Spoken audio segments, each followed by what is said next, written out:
다음 전화 이어가도록 할게요. 여보세요. 예, 여보세요. 안녕하세요. 예, 안녕하세요. 네, 어머니 반갑습니다. 연세가 네, 어떻게 되세요? 반갑습니다. 나 51년생이에요. 51년생. 예. 네, 그리고 어디가 불편하신지 김욱하 원장님과 한번 통화 나눠볼게요. 네. 네, 반갑습니다. 안녕하세요, 어머님. 안녕하세요. 예, 반갑습니다. 혹시 어디가 아프십니까, 어머님? 뭐 우선 저기 선생님한테 뭐 어디 척추 지금 말씀하셔야죠. 예, 아, 예, 어머니. 무릎도 그래요, 무릎도. 아, 무릎도 안 좋으세요? 예. 척추는 어떻게 안 좋으세요, 어머님? 척추요. 네, 척추가 동네 병원 다녀보면은 협착이라고 그래요. 네. 그래서 우덜병원이 서산, 난 충남 서산에 살아요. 서산에 좀 큰 병원이 생겼다고서 갔더니 네. 거기서 수술이나 시술 안 할 바에는 MRI도 찍을 필요가 없다고 아들이 그래서 큰 병원을 가자 해서 지금 텔레비 보고 이렇게 연락하게 됐어요. 아, 어머님 뭐 허리가 아프세요, 다리가 아프세요? 이제 무릎 수술한 데는 뭐 무릎 이야기를 해야 되나? 13년 됐어요. 예, 작년부터 어머니. 많이 아프더니 네. 많이 아파요. 근데 허리는 이렇게 걸어다니지를 못해 힘이 없어서 힘이 없으셔서. 아프진 않으시고요, 어머님. 아프죠. 막 이 옆구리 사이에 양쪽 쭉 아파요. 근데 쏙 들어간 가운데 그 뼈에 이렇게 그 쏙 들어간 데는 더 아프고 다 아파요. 허리가 이렇게 다 아주 전체가 다 아파서 네네, 어머니. 그냥 동네 병원 다니면서 그냥 의원도 다니면서 진통제겠죠. 소염진통제인지 뭔지 갔다 오면 조금 편고 그 목욕 좀 자주 다니는데 일을 많다 보니까 목욕 잘 못 다녀요. 아, 예, 근데 바쁘실 텐데. 걸어도 못 다녀요, 잘. 아, 어머님 근데 그러면 엎드려서 일어요. 나는 다 엎드려서 이러지. 아, 그렇죠, 걸어다니는 그렇죠. 건 전전히 못해요. 예, 어머님 허리 말입니다. 근데 오토바이 타고 생활해요. 예. 예. 혹시 앉아 계시거나 누워 계실 때도 허리가 아프세요? 요즘은 앉아 있을 때 아프죠. 근데 누우면 편해요. 요즘은요? 근데 네네. 요즘은 더워요. 한쪽으로 있으면 또 아플 때가 있어요. 아, 그럴 그래서 수는 있죠, 네. 예, 돌려들어 놓으면 편해요. 예. 예, 어머님 그 허리 아픈 거요. 예, 걸으실 때 예. 처음부터 허리가 아프세요? 아니면 좀 걷다 보면 허리가 아파지나요? 처음부터 한땐 많이 아파요. 아파도 그냥 내가 의지로도 막 밥잘 네네네. 먹으니까 하고 그냥 쉬면 그냥 그래서 내가 오토바이 타기 시작해서 그냥 그거 타고 그렇죠, 밭 그렇죠. 다니고 네. 거리도 다니고 하는데 이럴 때는 그냥 엎드려서만 하고 일어나면 막 아이고 이렇게 어찌게 예. 살지 하는 네. 아, 그 정도로 얘가 통증이 혹시 어머님 심하시네요. 저기 그 허벅지나 종아리 쪽으로 당기는 통증이 있나요? 그거는 약간 있을 때도 있는데 약간 없어요. 있을 때 있고요. 없어요, 아, 없어요. 네네. 네. 약간 있을 때가 있더라고. 좀 땡기다고 해야 하나. 예, 그 예. 심하지는 않아요, 그런 거는. 예. 어머님 그 저기 이제 말씀하시는 내용을 들어보면 예, 예. 이제 정말로 허리 협착 때문에 힘들어하시는 것 같은데요. 예. 실제로 뭐 저도 외래에서 보지만 한 아버님께서는 이제 걸어 다니는 게 너무 힘드니까 그분도 어머님처럼 어디 나갈 때 조금만 가까운 데를 가더라도 그냥 오토바이를 몰고 다니신대요. 예, 그러면 아, 너무 그래서- 편하거든요. 예. 이게 협착의 환자들은 경우에는 예. 앉아 있을 때는 너무 편하니까 앉아서 뭘 하는 걸 되게 좋아하시게 되고 나는 앉았기도 걷는 게 이제 어려운데. 점점점 불편하게 되는데요. 오토바이 타고 네. 다니는 것처럼 그렇게 되는데 어머니 아. 그 협착증을 어떤 정도로 나쁜지 어느 부위가 얼마나 안 좋은지를 좀 확인을 하셔야 돼요. 그래서 가까운 전문병원을 꼭 찾아가셔서요, 어머님. 정밀 검사를 꼭 하시고요. 꼭 시술이 아니어도 1단계 치료만으로도 어머님의 증상을 좋아지게 할 수 있고 그래서 어머님이 걷는 게 편해질 수가 있거든요, 어머님. 뭐 이렇게 시술이나 수술을 염두에 두지 마시고도 정확한 진단을 얻어야 효과적인 치료를 받을 수 있기 때문에 그런 시술이나 수술에 대한 염려 때문에 받지 않는 게 아니라 오히려 제대로 진단을 받기 위해서라도 정밀 검사를 하시는 게 좋고요. 그렇게 한 다음에 1단계 치료부터 차근차근 받으시면서 지금 문제를 해결하고 일상적인 활동을 좀 걸어 다니시는 활동을 잘 할 수 있으면 좋을 것 같아요, 어머님. 너무 걱정하지 마시고 가까운 척추 전문 병원을 꼭 내원하셔서 검사 먼저 받으시면 좋겠습니다. 네. 아까 원장님께서 질문하셨는데 걷자마자 이제 아프기 시작하는 거랑 걷고 한 5분, 10분 지나고 나서 아프기 시작하는 거랑 어떤 차이가 있을까요? 일반적으로 허리 협착증의 경우에는요. 처음에 일어서시면은 통증이 별로 없을 수가 있습니다.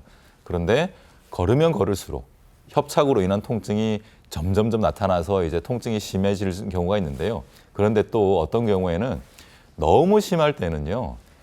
서는 것 자체가 힘들고 서자마자부터 아프기 시작하고 잠깐 몇 걸음 걷는 것도 힘들 수가 있거든요. 그래서 협착의 정도를 파악하는 데 도움이 되는 그런 방법이라고 할 수 있겠습니다. 네, 알겠습니다. 어머니 일단 통증을 잡으시려면은 내 몸 상태부터 확인을 하셔야 합니다. 우리가 시험지도 받지 않고 안 풀래라고 할 수 없잖아요. 그래서 먼저 어머니의 지금 몸 상태가 어떤지 정밀 검사부터 반드시 받아보시고 그다음에 나에게 맞는 치료법을 고민해 보시면 좋을 것 같습니다. 전화 주셔서 감사드립니다. 네, 허리 통증이 있다고 해서 반드시 수술하는 건 아닙니다. 그 전에 해볼 수 있는 다양한 치료법들이 있는데요. 오늘은 비수술적인 치료법들 소개해드리고 있고요. 다음에 살펴볼 치료법은 양방향 척추 내시경술입니다. 원장님, 이건 어떤 방법일까요? 네, 관절 내시경이나 복강 내시경 같이 이렇게 내시경을 이용해서 척추의 여러 질환들을 해결하는 방법인데요. 네.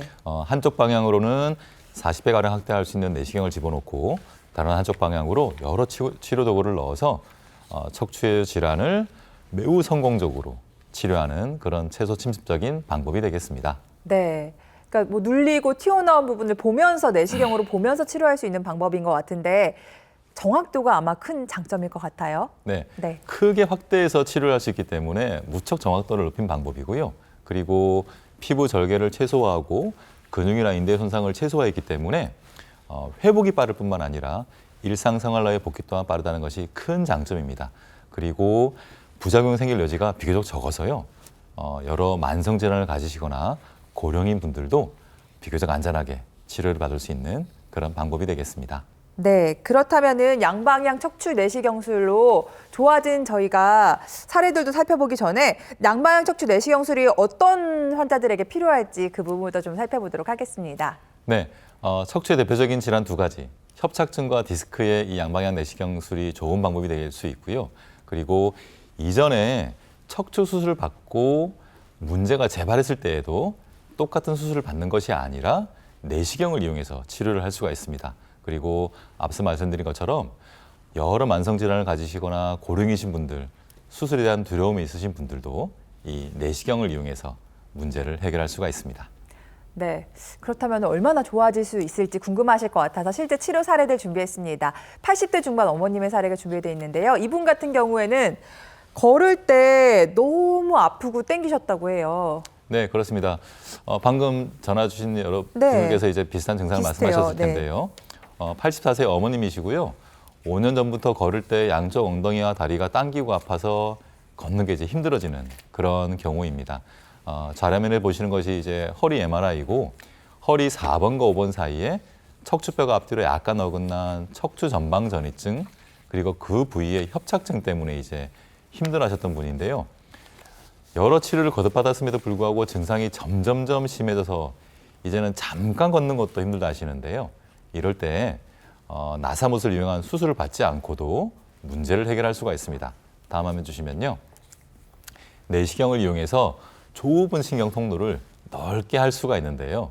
이 내시경 치료에 의해 이 어머님께서는 그렇게 걷는 게 힘들었는데 정말 이제는 속 시원히 걷겠다며 그렇게 만족해 하시는 그런 사례가 되겠습니다. 네, 다음 사례는 70대 아버님의 사례 준비해 봤는데요. 사실 한번 수술 받고 나서 또 통증이 찾아오면 이건 어떡하지 생각하시는 경우가 많은데 수술 받고 또 문제가 생겼을 때 수술이 아니라 이렇게 시술로도 해결해 볼 수 있다고요. 네, 맞습니다. 74세 5세 아버님이시고요. 수년 전에 지금 화면에 보시는 것처럼 요추 4번과 5번과 천추 1번 사이에 나사못을 이용한 유합술 고정술을 받으셨는데요. 그럼에도 불구하고 왼쪽 다리가 계속 당기고 아파서 무척 힘들었던 분입니다. 그래서 이런 거 저런 거 다 해보시고 지내셨는데요. 지금 화면에 보시는 MRI처럼 그 수술 부위 한쪽 부위가 문제가 완전히 해결되지 않아서 신경이 눌려서 증상이 지속됐던 경우인데요. 이럴 때 또 수술을 받지 않고도 그 문제를 해결할 수가 있습니다. 다음 화면 주시면요. 내시경을 이용해서 저렇게 남아있는 신경 압박 부위를 넓게 만들 수가 있고요. 네. 실제로 이 치료 이후에 이 아버님께서는 내가 왜 그동안 그 몇 년 동안 고생을 했냐며 이제는 참 좋다 하시면서 네. 잘 지내시는 그런 사례가 되겠습니다. 네.